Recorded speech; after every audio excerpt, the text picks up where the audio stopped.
Vous avez déjà sûrement entendu parler de près ou de loin du groupe Wagner. Vous avez sûrement dû entendre qu'il s'agit d'un groupe armé russe qui agit plus ou moins indépendamment. À l'occasion de l'offensive russe en Ukraine qui se poursuit, nous allons percer le mystère autour de cette milice secrète. L'armée secrète de Wagner aurait été créée par cet homme, Dmitri Utkin, un ancien chef des forces spéciales russes, proche de Vladimir Poutine. Il fut décoré en 2016.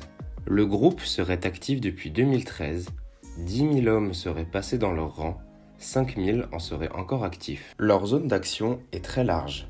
Ils sont apparus en République centrafricaine, en Syrie ou encore en Amérique latine. Ils ne représentent pas les intérêts de l'État russe et ne reçoivent pas d'argent de la part de notre gouvernement.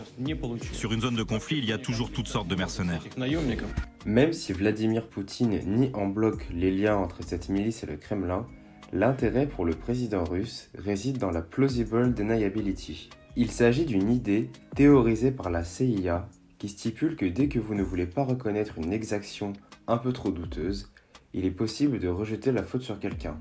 Et c'est ce que Poutine fait avec la milice Wagner.